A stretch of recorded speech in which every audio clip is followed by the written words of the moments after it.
नमस्कार, मैं हूं पंकज पाराशर और आप देख रहे हैं उत्तर प्रदेश टाइम्स। मेरठ लोकसभा सीट चर्चाओं में आ गई है।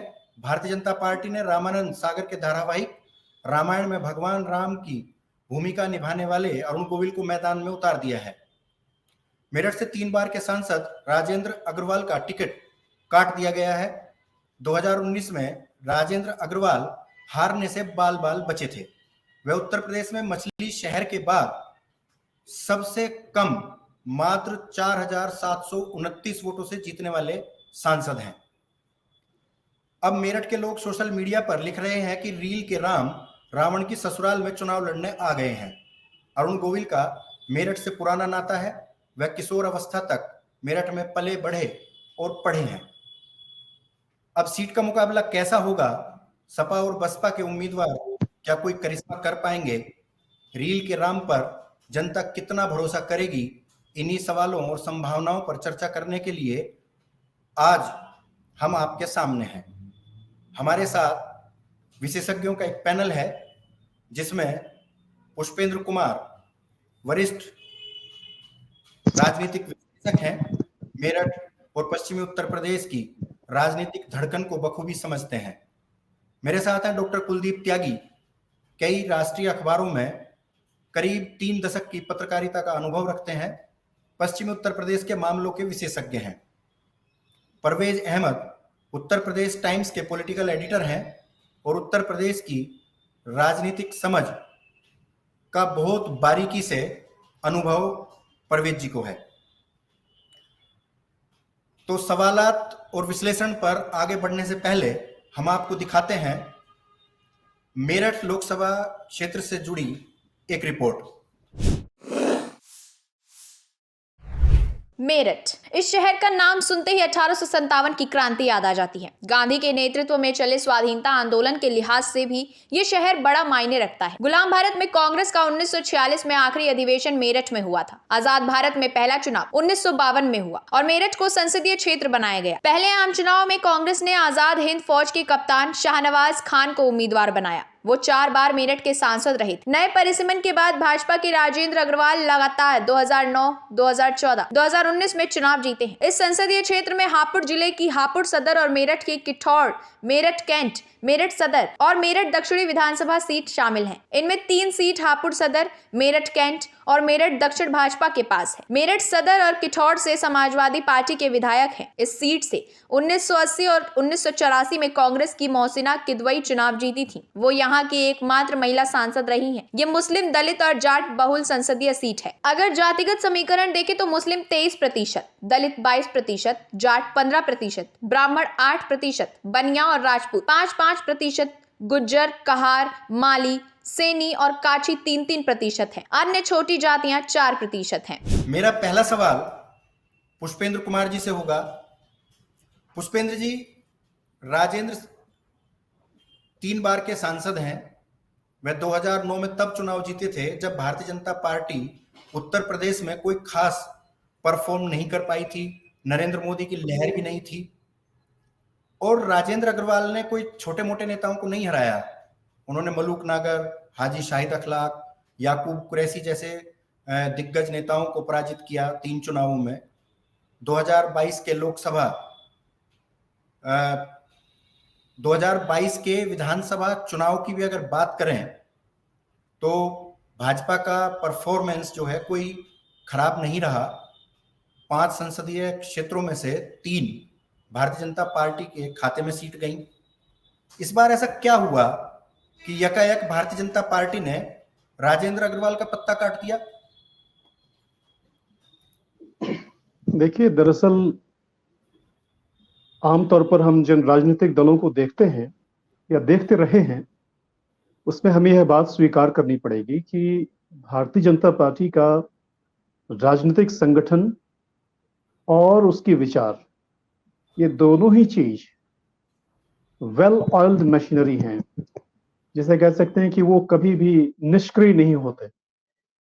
अगर आप राजनीति में प्रयोग धर्मिता को ध्यान में रखें तो आप इस बात को बहुत आसानी से समझ सकते हैं कि बीजेपी के पास राजनीतिक जमीन पर प्रयोग करने की सुविधा बहुत ज्यादा है। ये मोदी युग की भाजपा में और ज्यादा बढ़ी है। लिहाजा समीकरणों को अपने पक्ष में करने की जो संभावना है वो बेहतर है। मैं ये बात, जैसे आपने भी कहा, राजेंद्र अग्रवाल की पहली जीत लगभग 50,000 से कम वोटों की है, दूसरी जीत लगभग 2-2.5 लाख के करीब, 2.5 लाख के आसपास, 2,30,000 के आसपास है, लेकिन बाद में वो 4,000 नोटा से भी कम अंतर से वो जीते हैं।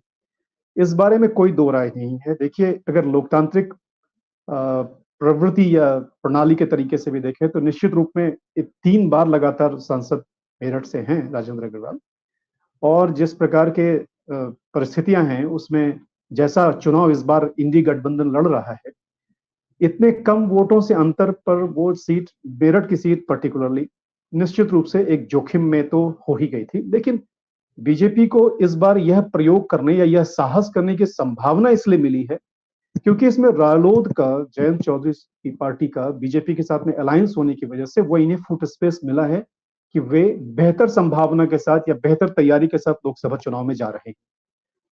इसे हमें कंपैरेटिव सेंस में भी देखना चाहिए। एक तो पहली बात है कि राजेंद्र अग्रवाल 3 बार सांसद रह चुके हैं, इसलिए ये एक बेटर ऑप्शन है कि वो इस बार रिप्लेस कर दे। रिप्लेस करने की प्रेफरेंस में, या कह सकते ये ज्यादा आसान इसलिए है बीजेपी के लिए कि रालोद उनके साथ में है, तो एक उनको स्पेस मिल जाता है, और भी स्पेस मिल जाता है कि वो इन्हें बदल सकते हैं। लेकिन जहां तक इश्यू है लोकल स्तर पर, मैं नहीं समझता कि जिस प्रकार बीजेपी ने अपने पक्ष में राष्ट्रीय चुनाव को लेकर जो माहौल बनाया है उसमें स्थानीय स्तर पर कोई बहुत बड़ा रिबेलियन या कोई इस प्रकार की विरोध हो सकती है, इसकी संभावना थोड़ी कम है। क्योंकि मैं नहीं समझता कि इस वक्त ये बेसिकली बीजेपी का ट्रांसफॉर्मेशन है, ये अटल आडवाणी की बीजेपी नहीं है, ये मोदी शाह की बीजेपी है। और इस बीजेपी में इस प्रकार की रेबेलियन होने की संभावना आप भी देख रहे हैं, बीते 10 सालों में भारत में अलग अलग राज्यों में ऐसी कहीं कोई स्थिति बनती दिखती नहीं है। तो ये एक स्थिति है, मुझे लगता है इसमें कोई बहुत आश्चर्य की बात नहीं है। राजेंद्र अग्रवाल शायद फिट ना बैठते, जिस प्रकार के प्रत्याशी उतारे गए हैं अभी तक उसमें भी यही बेहतर लग रहा है कि उन्होंने सही दांव खेला है। और अरुण गोविल जो कि मेरठ के ही हैं, तकनीकी रूप से वो मेरठ के ही हैं, और राम एक जैसे कहते हैं कॉम्प्लीमेंट्री इशू है बीजेपी के लिए। तो वो सारी चीजें मिक्स होकर के मुझे लगता है एक सेफ गेम खेला है और बेटर गेम खेला है बीजेपी। कुलदीप जी, मेरठ लोकसभा क्षेत्र में मुस्लिम वोटरों की संख्या करीब 19% है, यादव 3% से ज्यादा हैं, लेकिन आज तक समाजवादी पार्टी को कामयाबी नहीं मिली। इवन जब समाजवादी पार्टी सत्ता में थी तो भी यहाँ कांग्रेस, बसपा और भाजपा के उम्मीदवार चुनाव जीतते रहे। ये हैरत ताज्जुब की बात है कि केवल एक बार 1998 में सपा दूसरे स्थान पर आ पाई। इस बार अखिलेश यादव भानु प्रताप सिंह को लेकर आए हैं, हालांकि जानकारी मिल रही है कि शायद उनका टिकट बदल सकता है, लेकिन क्योंकि अभी तक तो वो हैं, दलित हैं, उनकी बिरादरी के मेरठ में करीब 22% वोट हैं। कुछ संभावना है कि करिश्मा कर पाएंगे? इसकी संभावना बहुत कम है, क्योंकि उनका भी मेरठ से कोई नाता नहीं है।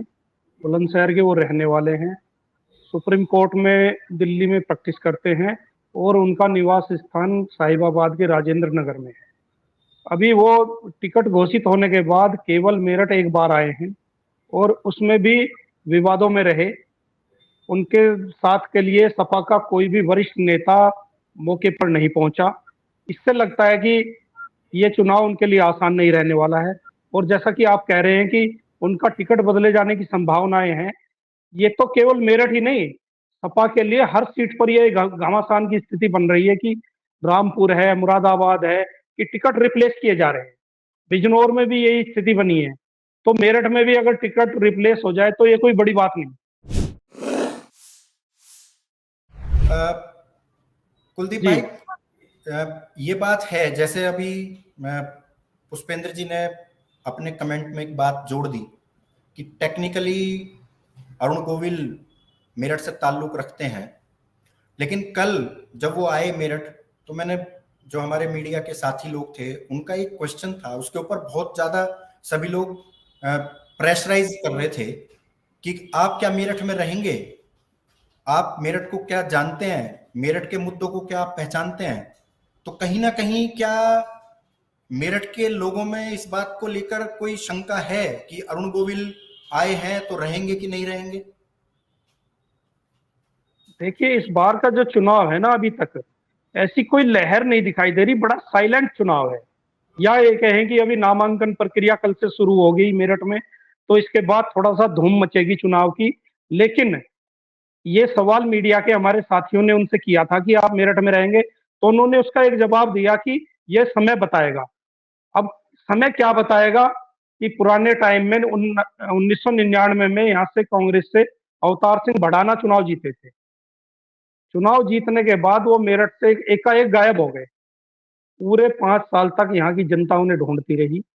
यही स्थिति शायद अरुण गोविल जी के साथ ना हो जाए, तो यहाँ के लोगों को आशंका है। और इंटरनेट मीडिया पर भी लोग इस तरह के कमेंटबाजी कर रहे हैं, क्योंकि उनके जवाब को देखते हुए उन्होंने कहा कि ये तो समय ही बताएगा भाई, क्यों भाई, ये तो समय ही बताएगा, इस तरह का उनका कमेंट था। इससे तो लगता है कहीं ना कहीं बाहरी और स्थानीय का कुछ मुद्दा चुनाव में बन सकता है। परवेज जी, मेरठ उन सीटों में शामिल है जहां अल्पसंख्यक मुस्लिम वोटर हैसियत रखते हैं। इसी कारण शाहिद मंजूर मेरठ से टिकट चाहते हैं, अखिलेश यादव पीडीए का मुद्दा लेकर चल रहे हैं, लिहाजा अतुल प्रधान को टिकट की जरूरत है। मेरठ जैसी मुस्लिम बाहुल्य यानी कि ए बाहुल्य वाली सीट पर अखिलेश यादव डी कैंडिडेट लेकर आए हैं, तो क्या लगता है कि पी साथ आ जाएंगे और पीडीए एक मुकम्मल शक्ल ले लेगा? जो मेरठ की लोकल की पॉलिटिक्स है, उसमें आपने खुद ही बताया है कि कभी भी समाजवादी पार्टी यहाँ चुनाव जीती नहीं है आजादी के बाद से आज तक। एक मौका ऐसा आया है जब समाजवादी पार्टी दूसरे नंबर पर रही है। हालांकि विधानसभा के चुनाव में मेरठ में समाजवादी पार्टी के विधायक जीतते रहे, लेकिन जब देश का चुनाव होता है तो लोगों के जहन में हमेशा ये बात रहती है कि क्या हमारा नुमाइंदा दिल्ली में जाकर सरकार में शामिल हो सकता है या दिल्ली में जाकर हमारे क्षेत्र की बात कर सकता है।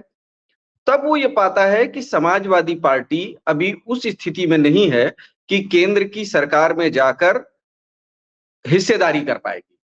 तो जाहिर है कि उसका झुकाव हमेशा, मतलब एक मनोवैज्ञानिक बात है कि किसी भी व्यक्ति का झुकाव उस व्यक्ति के साथ होता है जो ताकत की तरफ बढ़ने की संभावना में रहता है या वास्तव में वो ताकत की तरफ जा रहा होता है। दूसरा, दलितों का जो कॉम्बिनेशन है, क्या कहते हैं, समाजवादी पार्टी के साथ, उसमें आपने देखा होगा पिछले कुछ सालों में चंद्रशेखर का उभार हुआ, लेकिन दलित, खास करके जिस जाति की वोटों की आप भानु प्रताप जी की बात कर रहे थे, वो जाटव जाति हमेशा से मायावती के साथ रही है। वो चंद्रशेखर जैसा आदमी भी अपने पास नहीं ला पाया है। अब ऐसे में भानु प्रताप उस जाति के वोट को कैसे अपने साथ लाएंगे, क्योंकि जितना मैं उन्हें जानता हूं, मेरी बहुत बार उनसे बात हुई है फोन पर, तो वो ठीक से हिंदी भी नहीं बोल पाते हैं। और मेरठ जो है वो भावनात्मक और खड़ी बोली का शहर है। ऐसे में वो दलितों को अपने साथ जोड़ पाएंगे, मुझे थोड़ा मतलब कम संभावना दिखाई देती है, लेकिन अब ये राजनीति के समीकरण है, कुछ भी हो सकता है। दूसरा ये कि शाहिद मंजूर लगातार बिजनौर से टिकट मांग रहे थे, उन्हें टिकट नहीं दिया गया।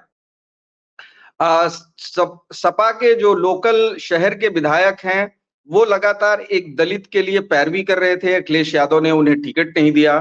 अतुल प्रधान अपनी पत्नी के लिए टिकट मांग रहे थे, वो टिकट उन्हें मिला नहीं। तो जो लोकल के विधायकों का या लोकल की जो समाजवादी पार्टी की फोर्स है, वो भी भानु प्रताप के साथ उतनी ताकत से खड़ी होगी, मुझे इसमें संदेह है।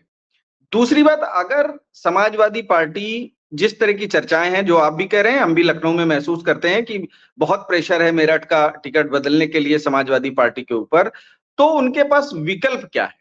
शाहिद मंजूर वहां से चुनाव लड़ने के लिए तैयार नहीं है मेरठ शहर से, वो बिजनौर से ही लड़ना चाहते थे और बिजनौर पर ही फोकस था। जिस दिन से उन्हें बिजनौर से मना कर दिया गया है, वो खामोश होकर बैठ गए। अतुल प्रधान को अगर टिकट मिलता है तो उसका परिणाम आपने नगर निकाय चुनाव में देखा है कि मुसलमानों का रुझान सीधे ओवैसी की पार्टी की तरफ हो गया था। तो इन सारी परिस्थितियों के बीच में, और जहां तक अभी तो संवेदनाएं शुरू नहीं हुई हैं, प्रधानमंत्री ने अभी बात कहना नहीं शुरू की है, और आप देख रहे होंगे कि मुख्यमंत्री ने भी फोकस पश्चिम उत्तर प्रदेश से ही किया है। और अभी जो पहला भाषण उनका आज था, उस भाषण में भी लॉ एंड ऑर्डर, गुंडई और एक जाति के कथित आतंक की तरफ ही थी। तो वो जो गोलबंदी अभी आने वाले वक्त में शुरू होगी, वो गोलबंदी मुझे ऐसा लगता है कि इस बात को किनारे करेगी कि रील के राम ने क्या कहा। वो मतलब जो माइंडसेट है, जो हमारे मेरठ के दोस्त हैं, जो हमारे साथ यहाँ लखनऊ में काम करते थे, जो मेरठ रेगुलर टच में रहते हैं, वो सबका ये कहना है कि देखिए साहब, इस बार का चुनाव कैंडिडेट से भी ज्यादा मोदी को तीसरी बार प्रधानमंत्री बनाने का चुनाव है। तो जो थोड़ा बहुत भारतीय जनता पार्टी के लोगों के अंदर मलाल होगा कि ये रील के राम को ले आए, राजेंद्र प्रसाद जी को उन्होंने विराम दे दिया, तो मुझे लगता है कि वो शिकवा शिकायत खत्म होगी। और समाजवादी पार्टी का माइनस ये है, लेकिन मेरठ में एक कॉम्बिनेशन हमेशा से रहा है बसपा का।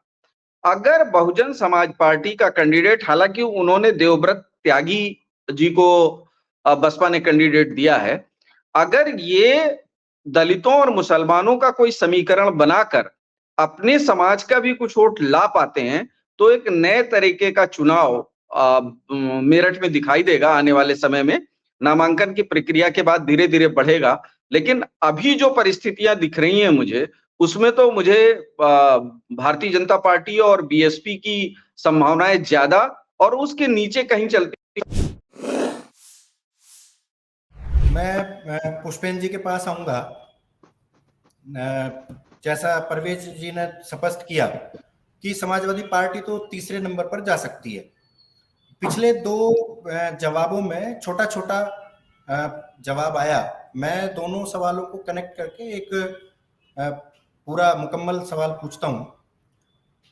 मेरठ के सांसद जो लोग अब तक रहे, उनमें सबसे ज्यादा शाहनवाज खान पंजाब के रहने वाले थे, मोहसिना किदवई बाराबंकी की थी, त्यागी जी ने जैसे भी कहा अवतार सिंह भड़ाना हरियाणा के थे, चुनाव लड़ा, 5 साल नहीं दिखाई दिए। अरुण गोविल मेरठ में पैदा हुए, पढ़ाई लिखाई की, पहले शाहजहांपुर और फिर मुंबई चले गए। 1975 से वो मुंबई में है। रामायण में राम का अभिनय करके ख्याति अर्जित की, और भाजपा राम मंदिर बनाकर चुनाव में उतरी है। तो कुल मिलाकर छोटा सा, पिछले जवाब में हालांकि पुष्पेंद्र जी आपने छुआ था इसको, लेकिन मैं थोड़ा सा तफसील से जानने की कोशिश करना चाहता हूं कि माहौल क्या रहेगा मेरठ के अंदर। देखिए, मैं यूपीएससी के बच्चों को भी गाइड करता हूं, मेंटरिंग करता हूं, तो मेरा शहर में सार्वजनिक वाहनों से आना जाना है, मैं कार कभी यूज नहीं करता। तो आमतौर पर जो लोगों की चर्चाएं होती हैं, देखिए बहुत सीधी सी बात, अभी भाई साहब ने कहा भी, ये चुनाव मोदी का मैंडेट है। एक जमाने में नेहरू जिसे भी आपने देखा होगा, अंबेडकर को हराया था मुंबई में, तो बहुत ही एक साधारण उम्मीदवार को खड़ा किया गया था जिसकी कोई पहचान नहीं थी। नेहरू के नाम पर कोई भी जीत जा सकता था। लगभग वही परिस्थिति है मोदी के इस दौर में, जहां की मोदी का नाम पार्टी से, विचार से भी बड़ा हो चुका है। इसमें हमें कोई गुरेज नहीं करना चाहिए, इस बात को स्वीकार करना, पहली बात। दूसरी बात यह है, देखिए हम पहले कहते थे कि हम अपने सांसद चुनते हैं। देखिए एक समय के बाद ये बदलाव है समय के। किसी वक्त में रोटी कपड़ा मकान नारा हुआ करता, बाद में बिजली पानी सड़क नारा हो गया। आज के दौर में अगर आप नारे देखेंगे तो उसको आप क्लब करें चीजों को, तो वो सामाजिक सुरक्षा एक नारा है। आप कह सकते हैं कि दैनंदिन जीवन की जो सुविधाएं हैं, यानी सुरक्षा सुविधा एक नारा है कि आपकी सुविधाएं किस प्रकार से बेहतर हो रही है। और जो सशक्तिकरण है, मतलब पहचान का सशक्तिकरण। अब आप इन तीन फ्रेम में अगर आप बीजेपी के गवर्नमेंट या मोदी गवर्नमेंट, चूंकि हम पार्लियामेंट्री इलेक्शन की बात कर रहे हैं, तो अगर आप उस गवर्नमेंट की डिलीवरी को, आपने अभी हमारे भाई साहब ने वो भी कहा कि एमपी जो है बाहरी, मैं ये कह रहा हूं कि आज से 20 साल पहले किसी आम व्यक्ति के जीवन में सांसद का जितना महत्व था या जरूरत हो सकती थी, संयोगवश डिजिटल ट्रांसफॉर्मेशन इस प्रकार से हुए हैं कि इसने राजनीति को या स्ट्रेचर है जो उसकी जो शख्सियत है वो सब बदली है। आज कितने व्यक्ति को, कितने आम आदमी को सांसद की जरूरत पड़ती है, ये आप बहुत भली प्रकार समझते हैं, क्योंकि गवर्नमेंट की जो वेलफेयर स्कीम्स हैं उसकी डिलीवरी जिस प्रकार से होती है आज के समय में, उसमें सामान्य नागरिक का रोजाना सांसद से मिलना या उस प्रकार से संपर्क होना आवश्यक नहीं रह गया है। इसलिए बहुत सारी चीजें बदली। मैं ये कह सकता हूं कि देखिए, ये चुनाव बीजेपी ने दो बहुत इंपॉर्टेंट प्लैंक्स पर लड़ना है।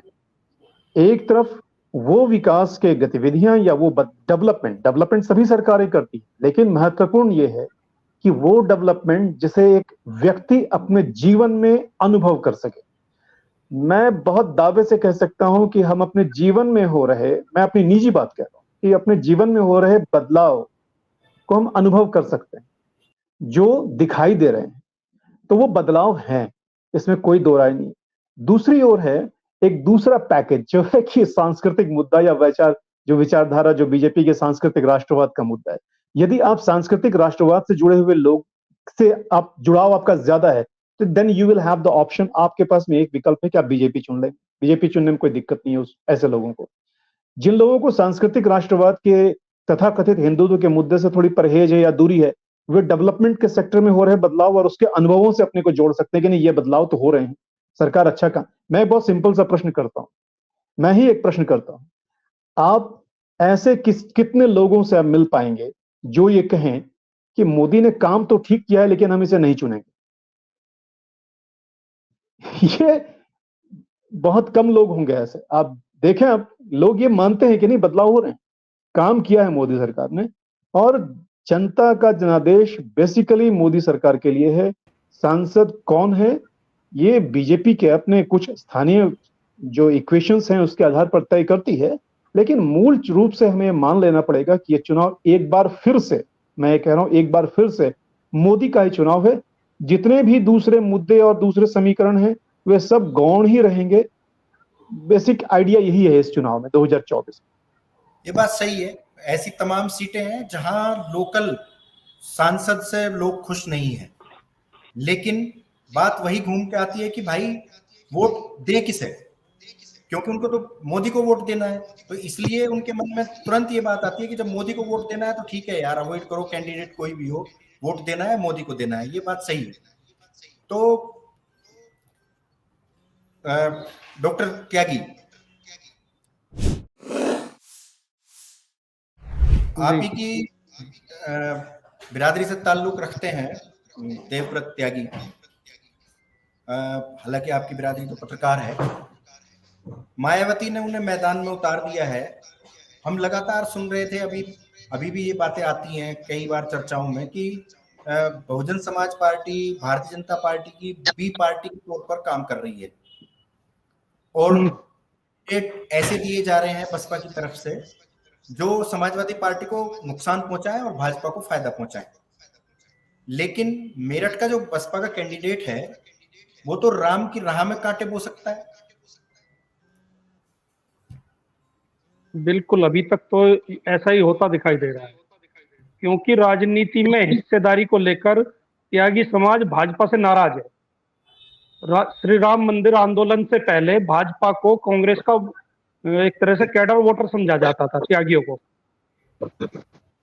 राम मंदिर आंदोलन के बाद त्यागी समाज और ब्राह्मण समाज जो हैं भाजपा के कैडर वोटर के रूप में तब्दील हो गए, लेकिन राजनीतिक भागीदारी के रूप में त्यागी समाज हमेशा से हाशिए पर रहा है। ये समझिए कि पश्चिम उत्तर प्रदेश की कई सीटों पर त्यागी समाज के वोटर निर्णायक भूमिका में हैं। और आप तो नोएडा में रहते हैं, नोएडा का जो श्रीकांत त्यागी प्रकरण हुआ, चाहे मैं उसकी बैक में नहीं जाऊंगा कि वो उचित था अनुचित था क्या था, उसके बाद से त्यागी समाज के युवा वर्ग में एक जोश आया है कि हमारी राजनीतिक भागीदारी आखिर क्यों ना हो। क्या हम एक सांसद के टिकट के लिए भी पश्चिम उत्तर प्रदेश में डिजर्व नहीं करते क्या? तो वो नाराजगी विधानसभा चुनाव में भी दिखाई दी, और जो खतौली का विधानसभा का उपचुनाव जो हुआ उसमें भी त्यागी समाज की नाराजगी भाजपा के प्रति दिखाई दी, और राष्ट्रीय लोकदल और सपा के गठबंधन प्रत्याशी जीत गए। पिछले साल हुए निकाय चुनाव में भी कई नगर पंचायतों में त्यागी समाज ने अपनी नाराजगी स्पष्ट रूप से दिखाई कि आखिर क्यों उन्हें राजनीतिक प्रतिनिधित्व नहीं दिया जा रहा है। इस चुनाव में भी मुझे ऐसा होता दिखाई दे रहा है।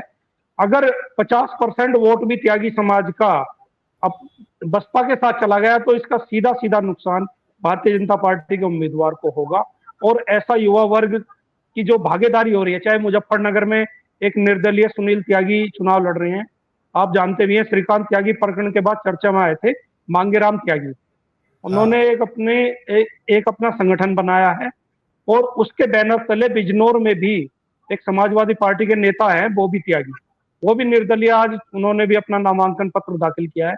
तो ये जो छोटे छोटे, क्योंकि मैं तो समझ रहा था कि राजनीति में इसका ज्यादा प्रभाव नहीं पड़ेगा, लेकिन जब ग्राउंड पे जाके मैंने जानकारी की तो मुझे ये होता दिखाई दे रहा कि अगर 50% वोट भी त्यागी समाज का बसपा की तरफ या अपने स्वजातीय उम्मीदवार की तरफ डाइवर्ट होता है, उसका सीधा नुकसान भारतीय जनता पार्टी के उम्मीदवारों को होगा।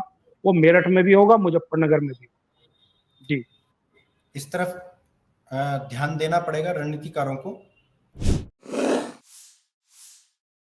मेरा एक ये रैपिड क्वेश्चन है और कॉमन क्वेश्चन रहेगा तीनों लोगों से।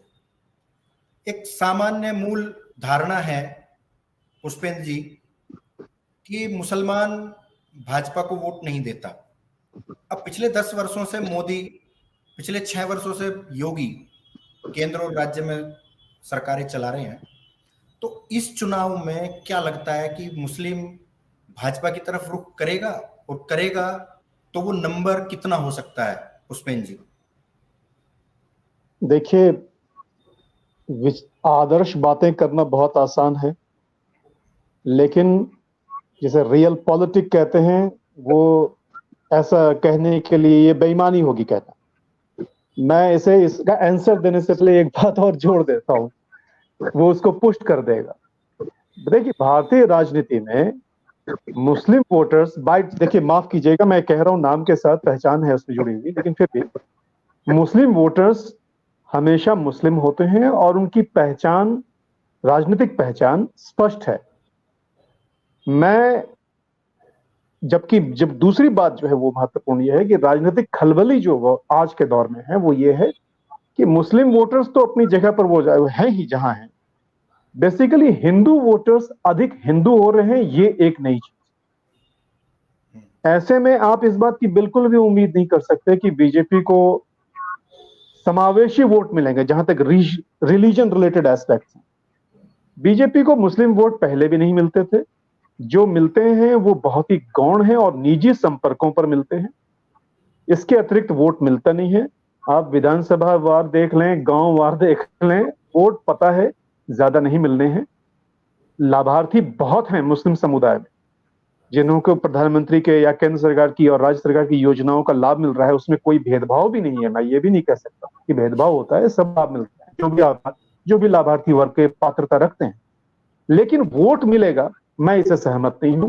बीजेपी को वो स्थिति बीजेपी की है नहीं, और जो बीजेपी की अपनी ये मजबूरी है कि वो जिस प्रकार की राजनीति करती आई है और जो विचारधारा है उसकी सांस्कृतिक राष्ट्रवाद की, उसमें अन्यथा कारणों से या कहें कि एक भ्रम की स्थिति भी है बहुत से वर्ग में कि कुछ वर्ग असुरक्षित महसूस करते हैं और उनकी असुरक्षा अपने कारणों से है। लेकिन मैं नहीं मानता कि बीजेपी को कोई विशेष वोट मिल सकता है मुस्लिम वर्ग से। परवेज भाई, आप तो मुस्लिम समुदाय से ही ताल्लुक रखते हैं। अभी जैसा पुष्पेंद्र जी ने कहा, पहचान वाली बात हो जाएगी, लेकिन हमारी पहचान, हमारा नाम तो है ही। आप क्या समझते हैं इस सवाल पे? देखिए पराशर साहब, मैं पुष्पेंद्र सर की बात को थोड़ा सा और गहराई में ले जाके कहना चाहता हूँ। उनकी ये बात सही है कि मुसलमानों का वोट भारतीय जनता पार्टी को ना के बराबर मिलता है, इसमें कोई शक नहीं। लेकिन मैं मुस्लिम पॉलिटिक्स के इंटरनल जो इश्यूज हैं मैं उस पर आपको ले जाकर बताऊं तो मुसलमानों का जो हम 20% आबादी देखते हैं उसमें से 13% आबादी जानती ही नहीं है कि इस्लाम क्या है, मुसलमान क्या है और बाकी क्या चीजें। उसमें से उन 13% में हालांकि भारतीय जनता पार्टी उसको पसमानदा कहती है, लेकिन मैं उन्हें मुसलमानों में भी अतिवंचित वर्ग कहता हूं। तो वो जो वर्ग है, वो वर्ग जिस तरह से घर पा रहा है, पानी पा रहा है, बिजली पा रहा है, पेंशन पा रहा है, किसान योजना का लाभ पा रहा है, उज्ज्वला योजना का लाभ पा रहा है, वो उसका जो मिथक था भारतीय जनता पार्टी के खिलाफ वो टूट गया है। क्योंकि उनमें से बहुत सारे ऐसे लोग हैं, मतलब जब बात हो रही है तो स्पष्ट ही होना चाहिए पराशर साहब, तो उनमें से बहुत सारे ऐसे लोग हैं जो ठीक से कलमा भी नहीं जानते हैं। तो वो उनका उनका मोटिव सिर्फ इतना होता है कि वो सुकून से जिंदगी जी पाए, उन्हें जो मूलभूत सुविधाएं मिल रही हैं वो मिल पाए, उन्हें भारतीय जनता पार्टी की किसी पॉलिटिक्स पे जिसे हम टेलीविजन पर, स्क्रीन पर या सामाजिक डिबेट्स में बात करते हैं कि हिंदू मुसलमान और बाकी वगैरह, वो उनसे उस वर्ग को इससे बहुत मतलब नहीं है। उस वर्ग को सिर्फ इतना मतलब है कि क्या उसे लाभ मिल रहा है। तो वो जो एक मिथक था कि भाजपा आपकी दुश्मन है, वो मिथक टूट गया है ये पिछले 7 सालों में। लाभार्थी वर्ग और भारतीय जनता पार्टी के खास करके जो उच्च पढ़े लिखे मुसलमान हैं उसमें भी ये बात आई कि जिन लोगों ने पिछले 5 सालों में मुसलमानों के खिलाफ इल वर्डों का इस्तेमाल किया, भारतीय जनता पार्टी ने इस बार उन प्रत्याशियों से गुरेज किया है। मतलब मैं किसी प्रत्याशी का नाम नहीं लेना चाहता हूं, वो ठीक भी नहीं है, लेकिन जिन लोगों ने इल वर्डों का इस्तेमाल किया उन सारे लोगों से भारतीय जनता पार्टी ने दूरी बनाई है। तो भारतीय जनता पार्टी, जिसको मैं कभी कभी कहता हूं कि अब बाहें खोल रही है, तो जब बाहें खुलेंगी तो लोग गले लगेंगे। हो सकता है कि इस चुनाव में बहुत ज्यादा ना हो, लेकिन वो जो रोकती थी मुश्किलें, वो मुश्किलें हट रही हैं। तो मैं पुष्पेंद्र सर की उसी बात को आगे बढ़ा रहा हूं कि अभी इस चुनाव में हो सकता है बहुतायत मुसलमानों का वोट ना मिले, लेकिन फिर भी एक तबका है जो ये मान रहा है कि हमें शिक्षा का माहौल मिल रहा है, हमें रोजगार मिल रहा है, हम 2% की नौकरियां हमारी 27 से 2% में आ गए हैं, अब वो बढ़ रही हैं, तो भारतीय जनता पार्टी हमारे लिए बुरी नहीं है। और जब ये सोच बनती है तो वो आने वाले दिनों में वोट में कन्वर्ट भी होती है। तो मुझे ऐसा लगता है कि आने वाले वक्त में कुछ लोग, कुछ परसेंट ही सही, लोग भारतीय जनता पार्टी की तरफ जाएंगे। पंकज जी। हाँ, त्यागी जी, आपका क्या ओपिनियन है? भाई साहब, ये तो दोनों भाई साहब ने, परवेज जी ने और पुष्पेंद्र जी ने कहा ही है कि भारतीय जनता पार्टी लालायित है कि किसी प्रकार से उन्हें मुसलमानों के वोट मिल जाएं। इसके लिए उसने अपने अल्पसंख्यक मोर्चा को बहुत एक्टिव किया।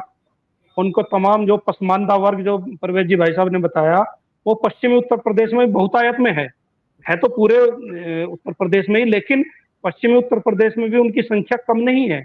और हम अपने आसपास भी देखते हैं कि उनको भी सरकारी योजनाओं का बिना भेदभाव के लाभ मिल रहा है। केंद्र सरकार का नारा भी है, सबका साथ, सबका विकास, सबका विश्वास, सबका प्रयास। लेकिन ये, इसको कहने में मुझे कोई गुरेज नहीं है, चाहे कोई कितना भी दावा करे। मैं बिल्कुल मुतमईन हूं कि निजी संपर्कों के अलावा मुसलमान अभी भी भारतीय जनता पार्टी को वोट देने के लिए तैयार नहीं है। वो ना, अब इस चीज से तो वो खुल के तो नहीं बोलता पर्दे के सामने, लेकिन जब निजी बातचीत होती है हमारी मुस्लिम मित्रों से भी, या हम गांव में जाते हैं तो मुस्लिम आबादी के लोगों से भी बात होती है, तो उनका साफ कहना है कि कुछ भी हो भाई, भाजपा को लाभ बेशक मिल रहा और वोट तो हम मोदी को देंगे। तो उनका स्पष्ट कहना होता है। अब सबका ओपिनियन अलग अलग है, लेकिन जो हम धरातल पर देखते हैं, सच्चाई तो बिल्कुल भाई सब यही। जी, अब आखिरी सवाल। हाँ जी जी, बोलिए। मैं ये कहना चाहता हूं, जरा सा परिदृश्य को बदल दीजिए। अगर समाजवादी पार्टी कांग्रेस अलायंस ने एक मुस्लिम उम्मीदवार को मैदान में उतार दिया, उस स्थिति में त्यागी जी को कितने वोट मिलेंगे? मैं बहुत सिंपल सी बात कर रहा हूं। इस वक्त मैं एक दूसरा हुआ मेरठ में, ठीक, मानकर चल रहे हैं कि समाजवादी पार्टी हो सकता है अपना उम्मीदवार बदले। अगर बदलती और कोई मुस्लिम उम्मीदवार उसमें नहीं आता तो मैं इसमें बीजेपी, लोग कहते हैं मुस्लिम उम्मीदवार के होने से बीजेपी को, मैं कह रहा हूं कि अगर कोई मुस्लिम उम्मीदवार नहीं हुआ तो उस स्थिति में मुस्लिम वोटों के बंटने का मेरठ में संभावना बेहतर है। क्यों? क्योंकि उसके पास एक स्पष्ट चॉइस नहीं होगी कि वे किसके साथ जा सकते हैं। There will be confusion. So उस केस में अगर मुस्लिम वोट, कोई मुस्लिम उम्मीदवार नहीं है सपा और इंडिया अलायंस की ओर से, तो मतदाता मुस्लिम वर्ग के ज्यादा बटेंगे और ये बीजेपी के लिए फेवरेबल सिचुएशन है। अगर उनमें से कहीं एक मुस्लिम मतदाता होता है तो या तो बसपा अलायंस तो उसने घोषित कर चुके हैं अपने नाम, यदि वहां मुस्लिम मतदाता तो देवव्रत त्यागी का कोई खेल नहीं होगा उस स्थिति में। और बीजेपी को वो जो त्यागी वोटों के, देखिए हम लोगों ने बीते 2 चुनावों में, मतलब लोकसभा और उसके बाद के विधानसभा चुनाव में, इस इलाके के बहुत ही प्रभावशाली जाति के राजनीतिक रुझानों को हमने बहुत बारीकी से समझा है। बहुत हवा बनी थी कि वो बिरादरी किसके साथ जाएगी, लेकिन परिणाम और उसके विश्लेषण जिस प्रकार का इशारा जो संकेत करते हैं आंकड़ों के हिसाब से, वो ये बताते हैं कि हवा चाहे वो जो भी बनाई गई हो, लेकिन उन्होंने वोट बीजेपी को किया है। इसलिए ये बहुत ही मतलब मैं समझता हूं कि बहुत स्पष्ट है, क्लियर है। सपा अगर मुस्लिम उम्मीदवार उतार देती है तो ये मुकाबला रोचक है, लेकिन वहां मुस्लिम वोटों का बंटवारा नहीं होगा। लेकिन अगर अलायंस, इंडिया अलायंस की ओर से कोई मुस्लिम उम्मीदवार खड़ा होता है, मुस्लिम वोट खड़ा नहीं होता है, तो मुस्लिम वोटों का बंटवारा इस बार ज्यादा बेहतर तरीके से होगा और ये बीजेपी के लिए फेवरेबल सिचुएशन हो सकती है। ये आपने बहुत अच्छा इश्यू रेज किया है। ये रिवर्स इंजीनियरिंग है, ये वाकई हाँ, ये हमारी सोच से बाहर की चीज थी। हाँ, तो मेरठ फिर से हम आते हैं, सब्जेक्ट में डीपली चले गए। पुष्पेन जी, अल्टीमेट एज मेरठ में भाजपा को है? बिल्कुल है, बिल्कुल है। मैं परवेश उन्होंने भी कहा, देखिए अभी चुनाव मेरठ में सेकंड चरण में है।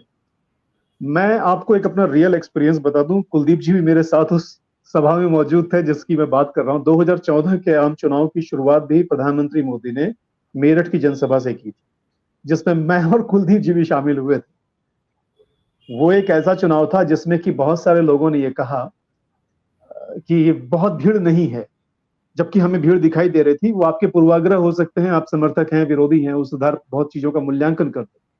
कम भीड़ भी ज्यादा हो लगती है और ज्यादा भीड़ भी कम लग सकती है। लिहाजा उस चुनाव में भी हमने देखा था कि भीड़ बहुत थी और ये एक डिफरेंट एज ऑफ पॉलिटिक्स है। इसे अगर आप नहीं स्वीकार करेंगे तो गलती करेंगे। बीजेपी की जो पूरी इलेक्शन मशीनरी है ये हाईली कॉम्पिटिटिव है, हाईली प्रोफेशनल लोग हैं, डाटा एनालिटिक्स का यूज कर रहे हैं। एक जमाने में ये कहा जाता था कि सोशल मीडिया प्लेटफॉर्म से बीजेपी सपोर्टर्स की ज्यादा पहुंच है, इस वजह से वहां पर से आप रैंडमाइजेशन या एनालिसिस नहीं कर सकते। आज सभी पॉलिटिकल पार्टीज के लोग और उसके समर्थक सोशल मीडिया पर हैं, बेटर लिटमस टेस्ट वहां से भी हो जाता है। मूल बात यह है कि आप या तो देखिए, पहचान चाहे जितने भी तरीके की आप बना लें, उसके पूर्वाग्रह चाहे जितने भी तरीके के क्रिएट कर लें, उसकी प्राथमिकताएं बना लें, लेकिन इस देश में 2 ही कैटेगरी है इस वक्त, मोदी को जिताने वाले वर्ग और मोदी को हराने वाले वर्ग। अब इस नैरेटिव में मैं ये समझता हूं बीते 1 महीनों में बीजेपी ने जिस प्रकार से अपने को कंटिन्यू किया है, नैरेटिव को कंट्रोल किया है, मैं यहां तक कह रहा हूं कि इलेक्टोरल बॉन्ड पर देश में इतनी चर्चा हुई, विपक्ष को लगा था कि उनके पास एक मास्टर स्ट्रोक हाथ लगा है। आप हश्र देख लीजिए, सवाल जितने बीजेपी के तरफ हैं उतने ही सवाल विपक्ष की ओर हैं। हफ्ता वसूली अकेले बीजेपी की नहीं हो सकती, विपक्षियों ने भी अगर उनको भी मिले हैं तो, यानी नैरेटिव कमांड बहुत स्ट्रांग है बीजेपी के पास में। और बीजेपी के पास में हमेशा लगता है ऐसा कि वे चुनाव समाप्त होने तक के प्रत्येक घंटे की रूपरेखा बना चुके या वो बनाते हैं। इसलिए इस मशीनरी का मुकाबला करना परंपरागत राजनीति की सोच के साथ में यह संभव नहीं है। यह अनमैचिंग सिनेरियो है, या इसको मैच नहीं किया जा सकता। मेरठ का अल्टीमेट यही है कि एज बीजेपी को है। मैं पुष्पेन जी की बात से 100% सहमत हूं। भारतीय जनता पार्टी जिस तरह से माइक्रो मैनेजमेंट कर रही है, मैं तो कई बार अपने हैंडल पर भी, जो हमारा उत्तर प्रदेश टाइम्स के साथ लिंक्ड हैंडल है, मैं उस पर भी ये बात लिख देता हूं कि उत्तर प्रदेश में भाजपा 70 से 75 सीटें जीतने जा रही है। तो मेरठ भी उसमें अग्रणी है, इसमें कुछ कहने सुनने की बात नहीं है। लेकिन राजनीति में चूंकि मिरेकिल होते हैं और हम लोग पत्रकार हैं, इसलिए हम उसको उतनी तेजी से खुलकर नहीं कहते हैं कि नहीं ऐसा होने वाला है। लेकिन अगर आप हमारे साथ बैठकर एक कमरे में, ड्राइंग रूम में हम लोग आपस में जो बातचीत करते हैं, जिसे हम वायरल करने से बचते हैं, अगर वो स्थितियां रहें तो हम निश्चित रूप से कहने जा रहे हैं कि भारतीय जनता पार्टी मेरठ में चुनाव जीत गई है। बाकी लोग अपनी लड़ाइयां लड़ते रहें, कौन नंबर 2 रहेगा और कौन 3 रहेगा, ये वो लड़ाई अलग का विषय है। पर भारतीय जनता पार्टी आज की तारीख में कंफर्टेबल एज की तरफ है। पराशर जी, त्यागी जी, आप सहमत हैं दोनों लोगों से? नहीं, मजबूत स्थिति में तो भारतीय जनता पार्टी है, लेकिन मतदान में अभी 26 अप्रैल को मतदान है, कई उतार चढ़ाव आएंगे। 31 मार्च को प्रधानमंत्री की रैली है मोदी जी की। अब उसके बाद स्थिति हम फिर बैठेंगे, उन मुद्दों पे क्या क्या बदलाव आए हैं उन मुद्दों पे चर्चा करेंगे। लेकिन आज की स्थिति में भारतीय जनता पार्टी मजबूत स्थिति में है। कैंडिडेट चाहे कुमार विश्वास हो या अरुण गोविल हो, या मैं कहूं कि राजेंद्र अग्रवाल भी होते, तो भी भारतीय जनता पार्टी मजबूत स्थिति में होती, क्योंकि 2019 की स्थिति अलग थी, ये 2024 है। अब नाराजगी है निश्चित रूप से कैडर वोटर में भी। मैं कह रहा हूं कि मुजफ्फरनगर सीट की भी अगर हम 1 मिनट में चर्चा कर लें, तो वहां पर भी नेताओं के आपसी द्वंद्व के कारण जो ठाकुर चौबीसी है सरदना विधानसभा क्षेत्र की, वो निश्चित रूप से एंटी है संजीव बालियान के, भाजपा के एंटी नहीं है। आप चीजों, मेरे शब्दों को गौर कीजिए, वो स्थानीय उम्मीदवार और केंद्रीय मंत्री संजीव बालियान के एंटी है, और ठाकुर समाज खुल के विरोध कर रहा है। अब वो मतदान केंद्र तक जाते जाते वो विरोध बरकरार रह पाता है या नहीं रह पाता, ये उसके ऊपर निर्भर करेगा। लेकिन वहां भारतीय बहुजन समाज पार्टी का उम्मीदवार दारा सिंह प्रजापति दूसरे नंबर की फाइट में है इस समय। ये स्थिति मेरठ में है वैसे जी। तो हम लोगों की मेरठ सीट को लेकर आज चर्चा हुई, तो जिसका लब्बो लुबाब ये है कि भारतीय जनता पार्टी के पास मेरठ लोकसभा क्षेत्र में परिणाम के सापेक्ष अल्टीमेट एज है। अरुण गोविल के आने से स्थितियां और बेहतर हुई हैं। भले ही कोई कहे कि अरुण गोविल रुकेंगे या नहीं रुकेंगे, ये भविष्य बताएगा। मैं भी यही बात कहता हूं जो अरुण गोविल ने कही थी कल रात। और लोकसभा चुनाव का आज भी चेहरा, man of the election Narendra Modi हैं। आप तीनों लोग हमारे साथ इस चर्चा में जुड़े, इसके लिए मैं आप लोगों का आभार प्रकट करता हूं। हम एक बार फिर एक नई चर्चित सीट और वहां के चर्चित चेहरों को लेकर चर्चा करेंगे। तब तक के लिए नमस्कार, शुभ रात्रि। नमस्कार। शुभ रात्रि।